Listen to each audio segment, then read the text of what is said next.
Get stacked. Triple threat. Expected value. Now take what you learn, go out there, and get stacked.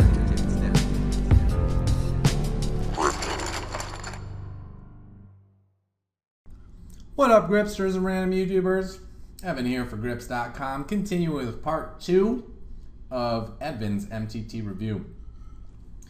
We're focusing on easy sites this week, and in this review, Edvin Net Worth 1 took down the Friday challenge for $5,700. It's a $35 buy-in tournament, so you can calculate how many buy-ins this is. It's quite a lot. I was expecting a loose style, being that he is from Northern Europe, but in the first part of the series he played the triple threat to perfection. Position, aggression, selection, no exception. I do know that later on he's going to open things up because I happen to be playing this event as well. But for now, antes are in play, blinds are starting to get up there. Let's see how he adjusts his game. If you haven't watched part 1 yet, I would encourage you to do so. If you don't feel like doing that, well, I can't make you. But you will be missing out on some of that goodness. So we have Ace King. And Queen Win is 3-betting at 10%. It's a little bit up there. How big's our sample? 76 hands. It's enough. Where is he 3-betting from? Middle position, cutoff, whatever. He's doing it a bunch. Ace King is just not a hand that we're folding for 40 big blinds, and it's a hand that can be tough to play out of position if someone's 3-betting a wide range. So I think we just 4-ball it, and well, I would 4-bet a little bit smaller with the intention of calling off, make it like 45-75 or 48-50 if you're really worried about the guy peeling. Just so if you ever want to be 4-bet bluffing, you can do that. Because if you're only jamming when you have Ace King, that means with your 4-bet bluffs you have to jam as well. And it is high risk. It's a fine strategy to take, but it's probably a little more high risk than necessary. We jam, he folds. That's pretty much what I figured. Let's see if we can get involved with this Ace 10. And although it may seem like kind of weak and it may seem kind of obvious playing it like that, and you aren't necessarily maximizing your value by taking away that strategic option of your opponent, you're not giving them the opportunity to shove it in on you, you're never making like almost never making a losing play or a bad play doing that. So if you're really just not sure and you're really afraid of playing a 4-bet pot out of position, you think the guy might peel you a bunch and you just don't want to get stacked on those bad boards, it's okay. Just rip it in with the Ace King. Here we do defend with the Jack 10 suited. This guy lets us make the best hand. It's time to go for them value bets. 888, and what are we going to do here? Like 1444? Check. Check to induce value from the missed bluffs. And we got notched. I don't think I really like that check, because I think Queen is going to be c-betting his flush draws rather than checking them. Therefore, when he checks back and calls on the turn, more often than not, he has some kind of showdown value, be it an 8 or a jack or a pocket pair or an ace high. And he will call bets with those hands, but he probably won't bet with them himself. So rather than giving him the opportunity to check back with those hands, it's important to try to extract the maximum value. I realize in this spot that we were beat, but that's pretty rare circumstance there. All right, Ace King, we're all in. What's he got? Oh, man. Ace Queen. Sick. Well, we got it in good. And now we have 16 bigs. So we're probably going to be looking to reshove on loose openers or just open shove ourselves. I am actually on board with this fold of the King Queen, and I think a lot of people wouldn't make it. We have that stack size where we are very shallow and we don't want to raise fold. And with 16 bigs, actually no, 15, 16, 17. 17 bigs. It's kind of a lot to shove. We could open shove king queen.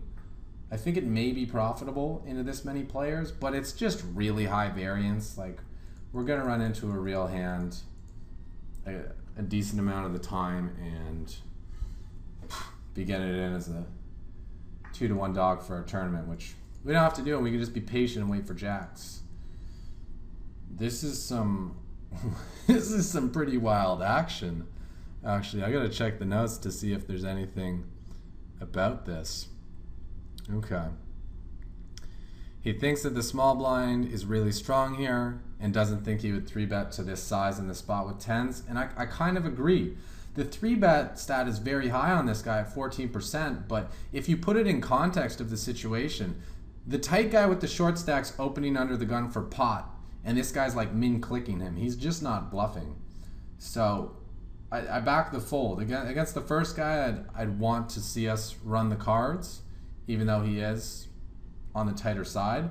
But once we see that small blind like min 3-bet, that is pretty scary, and it's a good adjustment on Edvin's part to go from, oh man, I got dealt I get rewarded, you know, my king queen didn't work out, but now I got jacks, I got 16 bigs, I'm going to be able to get it in and chip up, oh perfect, there's a raise, and then being like, oh, this action is actually a little too heated for my hand. I'm just gonna let this go and wait for another spot. And a lot of players lack the ability to make that adjustment because they see the hand and they see the spot and they're like, this is my spot, this spot belongs to me, and they commit themselves to that spot, that when it comes time to adjust, when the situation changes, like, no, you know what, missed that. They're like, nope, this is the one, this is the spot, I'm taking it, I don't care, I'm going for it.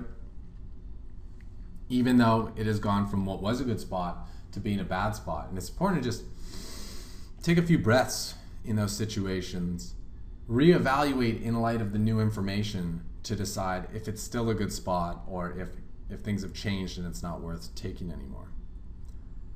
So here with the Jack 8 offsuit, Edvin identifies what he thinks is a good reshove spot. We do have, let's see, we're risking 84 to win 37. So it's a chip up of about 50%, which is quite nice.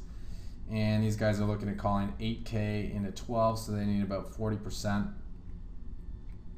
The problem with this spot is that with the guy flatting an open from a 20-something big blind stack, I think he's trapping a lot more. Like, I don't think he's calling with like 6-7 suited here.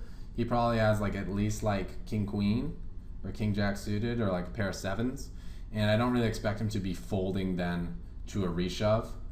Although it's going to be for half his stack, it's just he's going to be getting decent odds and the price is too good. And it looks like that's what happened. Our opponent did have exactly queen king, and we get lucky there. Sometimes you get there with your reshove. I told you he was a Scandi, so we're probably going to be seeing a little bit more of that. He said the cutoff had been stealing, so he thought he could get some folds. The mistake was in the analysis of the button. If both those stacks are really deep, then yeah, he can be peeling with a wide range. But when someone flats an open from a short stack, they're generally going to have a pretty strongish hand, and wouldn't expect us to have much fold equity. I think I like to open with the 9-10 suited here. We have enough chips now. We have 33 bigs or so. And 9-10 suited in the cutoff, pretty strong hand. If the small blind moves in, then we just call. We'll be getting a good price with a hand that does pretty well when seeing 5 cards. All right, this looks like a hand we're going to be playing. Bokeh is playing pretty loose, 25-23. That's quite loose actually from early position. He's opening 17%. And 2 players aren't here, so we're playing kind of short-handed. We have 22 bigs. It's a jam. I think it's a pretty easy jam against this particular player. And we get it through for a very nice chip up, increasing our stack by like 20%. It's great. Okay, free flop. And check folds. Leading's also an option on those like really dry boards when someone limps in. The wider their limping range is, the more likely they are to have missed the board, which means we should be betting. And this guy is playing a 44 VPIP, which is quite high. And I keep missing the hands that we win. Whoops. Open the queen 8. Pretty whatever board. Must be late in the day if I'm just calling the boards whatevers. But paired board with the pre-flop raiser. Let's take it down. People fold way too much to c-bets on this site. If you know which hands to open pre-flop from which positions, and you know what boards are good candidates for c-betting, you can probably be profitable on 888. It's a spot where I probably would have opened the 2s, but I'm totally down with the fold of them, because if you think about how well you connect with boards and stuff, you might as well have like 7-3 suited instead of 2s. 2s aren't exactly a hand that connect on a lot of boards, that flop a lot in terms of equity, and they're pretty tough to play. They just don't have that much post-flop value, so they're much better hands you can find for steal candidates than the small pairs, 2s, 3s, 4s. 10 big blind shove, queen, king. I think it's worth thinking about. If this guy's shoving wide, king, queen does pretty well. If he's shoving tight, king, queen still does okay. Problem is it's for about half of our chips, and although getting up to 35 big blinds is nice, getting knocked down to 11 big blinds is pretty terrible. And I think we have more to lose by getting knocked down to 11 big blinds than we stand to gain in terms of flexibility by getting up to 35. So I like folding here and just maintaining our reshove stack. I think Edvin's shown that he's willing to be patient with the stack and knows how to pick his spots with it, at least for the most part. We get 3 callers, and it's one of those dry boards, and we could have the best hand. I'm tempted to go with like a 2800 c-bet. Oh. Perfect. It's like we think the same way. No, I have not seen any of these hands before. That's just what felt right. And I like all the 8s he's throwing on the end. It's probably like a good luck thing when you're playing on 888 to make sure that your bets always end in 888. Yeah, we'll just be folding the ace rags and the offsuit broadways. Why? Because we're in early position. Oh, we did play this. Here I'm assuming it's not going to fold around. Raise it up against the super nitty player, and this is a hand that we can definitely shove down. Mid pair with a gutter, just check call, check call, check call mode is cool, and fire for value on the river, no dice. But we will take that, and we are up to 25 bigs. By the way, is anyone calling this shove of 9K with the 3s? Because if you are, you should probably stop doing that. I just want to see. Even when he's got the 9-7 suited, how's your equity? Not all that great. Like, oh my God, I got a pair. I got to get all in. Nah, don't do that. You're throwing your money away. Just stop it.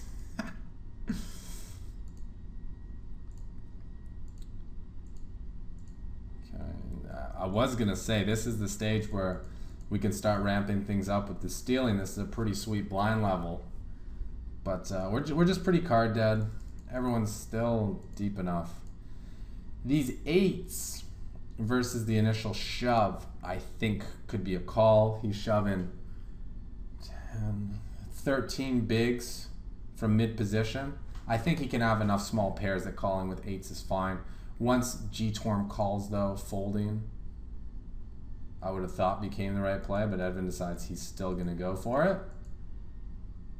And we get caught on the river by the ace-king suited. Unlucky. Yeah, I definitely like calling the first player's shove, but once someone else calls, I think it's time to reevaluate. Think about the worst hands that G-Torm is going to be calling Loudy's shove with. and then just think about what your equity is with 8s. I understand if Loudy has a smaller pair than you, you have him dead and you're flipping with some great overlay on your money, but that's the dream scenario. It's not the most likely scenario. Unlucky to lose a flip, and now back to navigating a 10 big blind stack. Had we won that, we'd be up to 50 big blinds and given us a lot of leverage and flexibility at this stage, especially for the next blind level, 8-16. But unfortunately, just didn't happen. So we'll be playing some push-fold poker. These look like pushes, and then G-Torm just comes in, raising the pot, taking our spots away. When's the last time you saw people just open raising pot? Yeah, 888. Check it out. Sign up link in the description.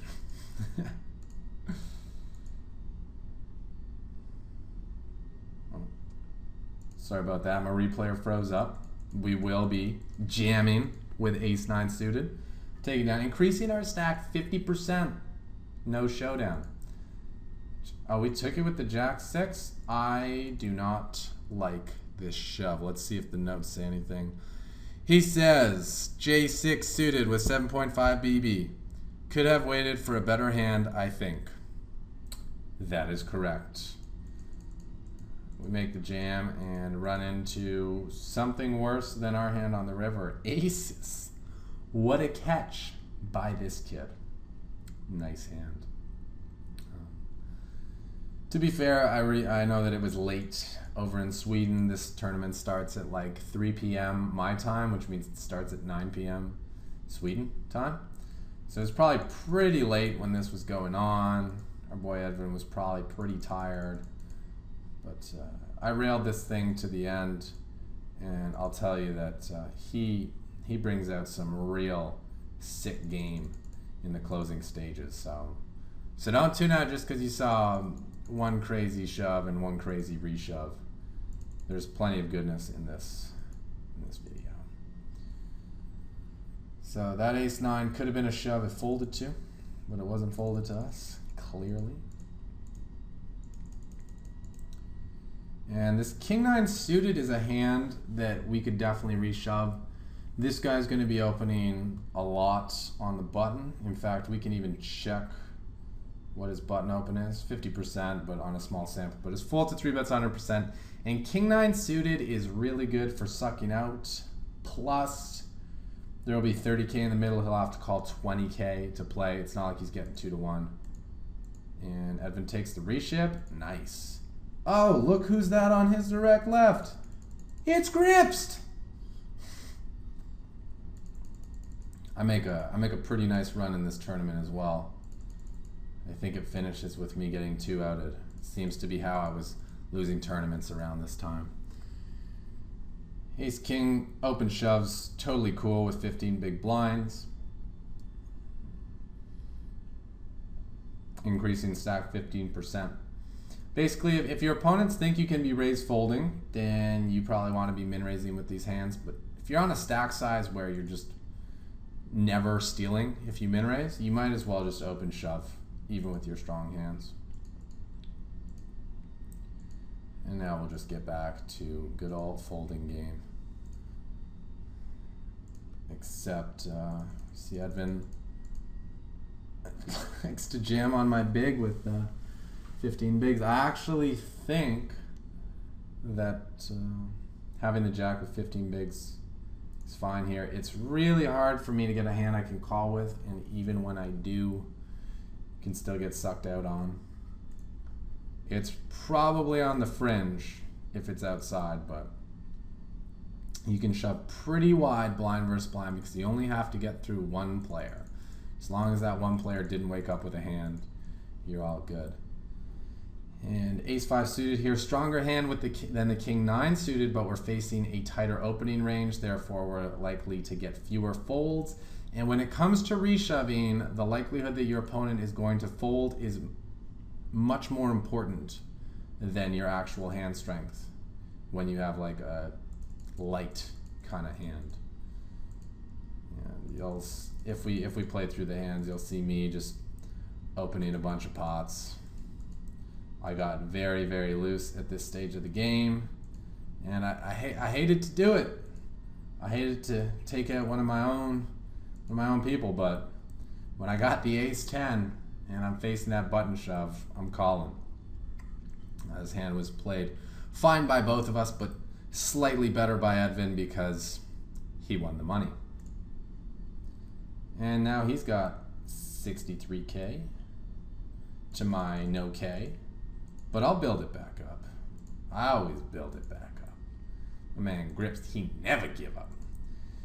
And ace-8 suited, okay. I was gonna say it could be an open for sure. It's a pretty strong hand. There are quite a few deep stacks on the table though, and a couple of them are on the looser side, so you can see passing that. It's close. Ace-King, time to 3-bet and go for it. Here, I think we could go with a smaller size, just to give Nekaf the illusion of some fold equity. If we make it like 13-888 or 12-888, he may think we're 3-bet bluffing and 4-bet all in with whatever he opened that doesn't have ace-king crushed. So versus jamming, when we compare the two options, we're gonna get action from all the same hands that we would have if we jammed, but when we 3-bet smaller, we may also get action from some hands we have in slightly bad shape that might have folded to our jam. So I just want to throw out that 3-betting small is an option here, especially when this guy's on a stack size where he's probably not going to be just calling our bet, our 3-bet, and forcing us to play out of position.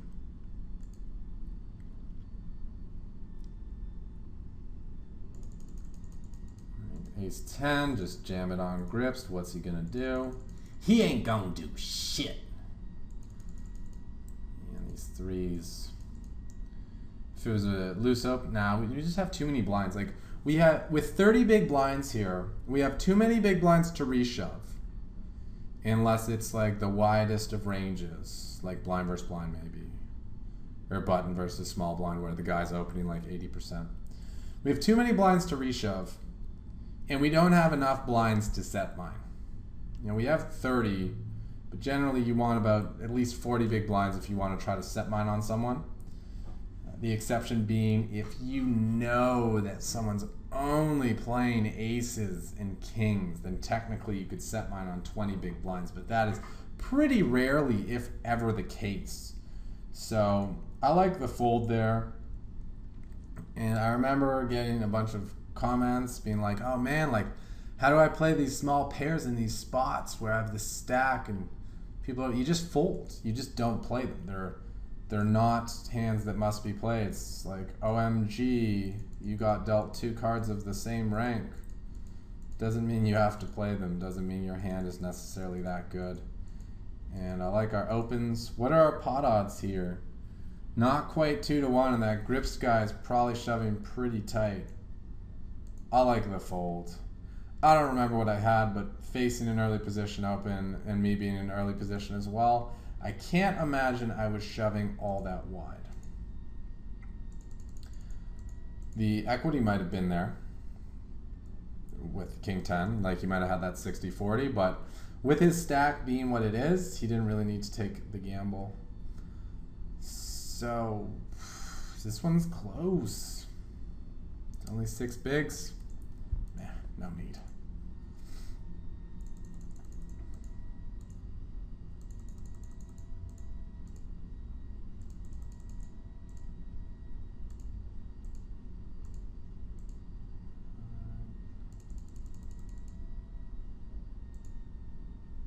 Three bets.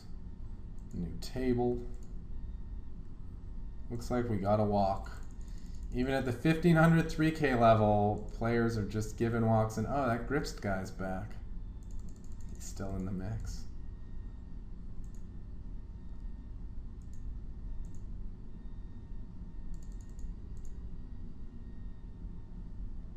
Yeah. We're back on that 20 big blind stack where we can't really do too much raising to steal. And this ace-10, we could definitely open. It's probably about near the bottom of the range that we should be opening from that position on the stack size. But Edvin's doing a fine job of really playing it tight to the vest and respecting that stack size strategy of, well, when I have 20 big blinds, I'm not raising to steal. That's just not something I'm doing. I'm picking a hand to go all the way with, or I'm just picking a spot to reshove with. Same with this ace-10. It could definitely be an open. It rates to probably be the best hand dealt given the amount of players on the table and the positions. But he's following that stack size strategy. And we get another walk. It's crazy what they will let happen here at 888.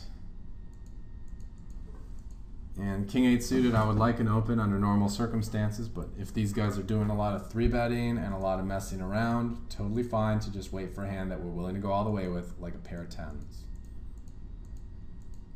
And the open shove, it's fine. Under 15 big blinds, 14 big blinds. How else are we really going to play that stack size? And here with 3s, facing a cutoff open from this guy, might as well shove it in. We're getting a 27% chip up if Grips folds. He's opening the cutoff, so he's going to have a fairly wide range, probably like 25-30% of hands. He's one of the bigger stacks, so he's definitely going to be opening a lot of pots at this point. And pocket pairs just play pretty fine for all-in pots. You know, it's not that often your opponent is going to have a pair. Even if they have a value hand, it's much more often going to be a non-paired hand than a paired hand. So usually it's 50-50 if you get called. And let's be honest, Grips is probably folding like 70% of the time you're to a shove. So we jam, Grips folds, we take the pot up to 78K, 19.5 big blinds. So we will still be on a reshove stack at this point. And that's going to wrap up part 2. I hope you were able to learn a thing or two that will help you improve your results on the tables. If you have any questions or comments or feedback, please don't be shy. Post them in the comments section and let's get the discussion ball rolling. And once you're done with that, you know what to do. Take what you've learned, go out there, and get stacking. Yeah, we get it stacking. Grips.com taught you how to get it stacking. The flops I be smashing, the pots I be blasting. Grips.com taught you how to get it stacking. When the main event, man, that could never happen. The Grips.com taught you how to get it stacking. Now you're picking up traction, getting action. Grips.com taught you how to get it stacking. Stack it up, cash it in, damn I win again. Many friends come to play, cause I'm on the internet. Better yet, I flop the turn and take a chance upon the river. I'll bluff you with the 7-2 offsuit, whatever's clever, call you all in while your chip stacks falling. Better believe the dealer, cause the game just started. Don't know the rules, you bet it all and then you risk it. If you wanna learn it, you should go online and hit up Grips it. Yeah, we get it stacking. Grips.com taught you how to get it stacking. The flops I be smashing, the pots I be blasting. Grips.com taught you how to get it stacking. When the main event, man, that could never happen. The Grips.com taught you how to get it stacking. Now you're picking up traction, getting action. Grips.com taught you how to get it stacking. Ever since a young cat, want a pocket stack with cash in the fast stack, crammed in the clam clip. Gotta get the action, gotta get it stacking. Dollars on the noggin, want a lot of transactions. Started as a little retarded, now with the knowledge, playing cards, flopping, bombarded, cause it was harder than I thought. Then I got on Grips.com, asking and got what I needed to beat him and get it stacking. Yeah, we get it stacking. Grips.com taught you how to get it stacking. The flops I be smashing, the pots I be blasting. Grips.com taught you how to get it stacking. When the main event, man, that could never happen. The Grips.com taught you how to get it stacking. Now you're picking up traction, getting action. Grips.com taught you how to get it stacking.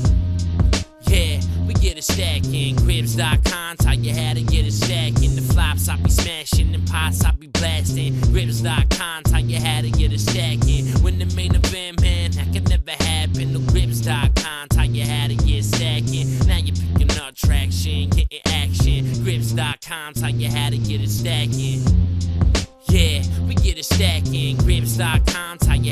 get it stacking. The flops I be smashing, them pots I be blasting. Grips.com, tell you how to get it stacking. When the main event, man, that could never happen. The Grips.com, tell you how to get it stacking. Now you're picking up traction, getting action. Grips.com.